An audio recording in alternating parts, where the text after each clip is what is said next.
Asmara, the capital of Eritrea. I can't get over my astonishment. All around me, beautiful buildings from the Italian colonial era. Cinemas, mosques, a futuristic filling station.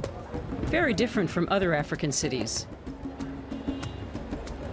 At the weekend, people don't just worship.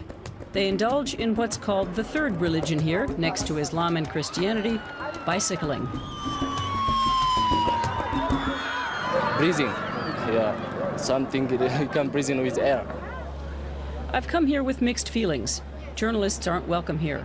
It took months to get a visa. There's no roaming to other mobile phone networks, so I'm unreachable. It's a completely unfamiliar feeling. Asmara is clean. There's scarcely any traffic and the climate is pleasant. Yet Eritrea has been called the African North Korea, from which an estimated 2,000 people flee every month.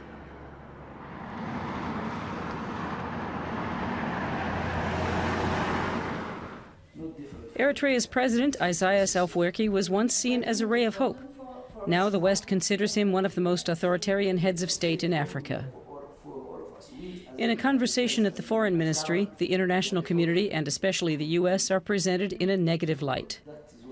We're allowed to shoot footage, but not to use the conversation as an interview.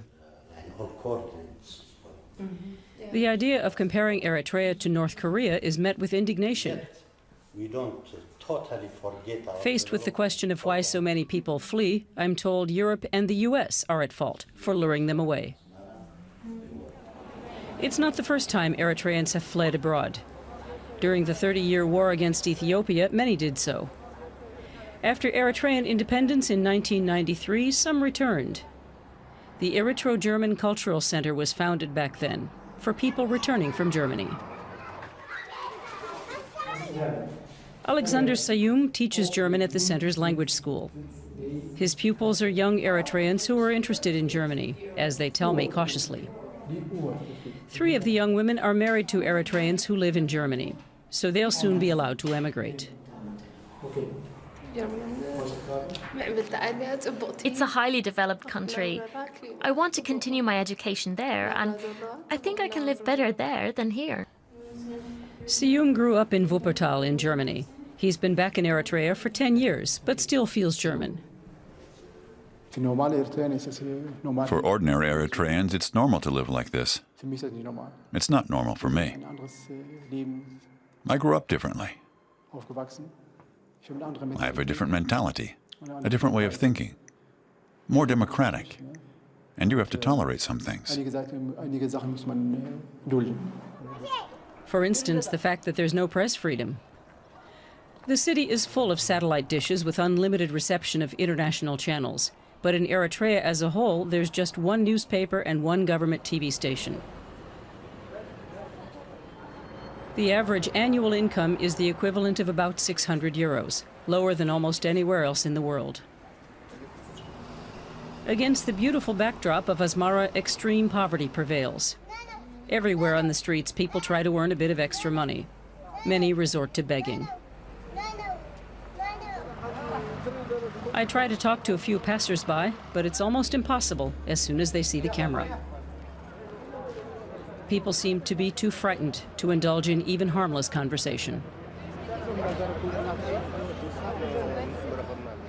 I'm told that to understand Eritrea, you have to understand the war.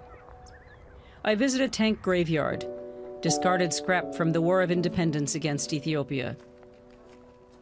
Eritrea still feels threatened by its neighbor. That's why the strict military service every Eritrean has to complete after finishing school can last for decades, virtually without pay. It's also why a very high portion of Eritreans get refugee status in Europe. But I'm told that no one leaves just because of that. The country's disastrous economic situation is an additional factor.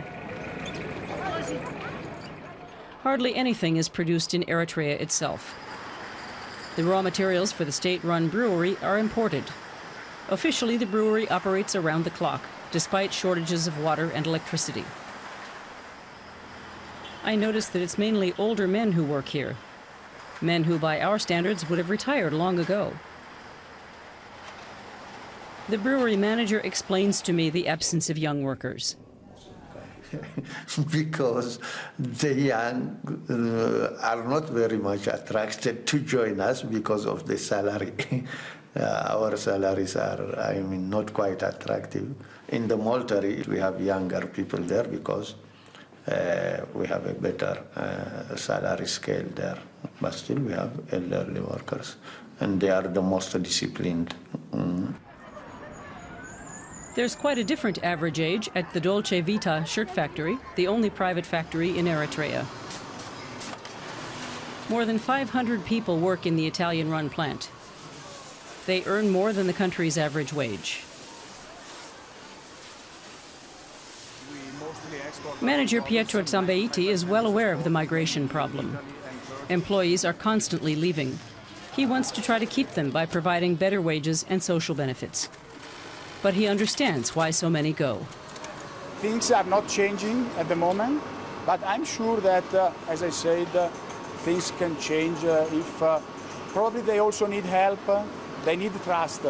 European government, they should really open, and I think that other cases around the world have shown that only through development comes democracy, and the people grow, and cannot come by force or anything. This beautiful country provides me with plenty of food for thought. I sense despair, fear, and resignation lurking beneath the unblemished surface. But no one would admit that publicly. Presumably during my stay, hundreds more have left Eritrea.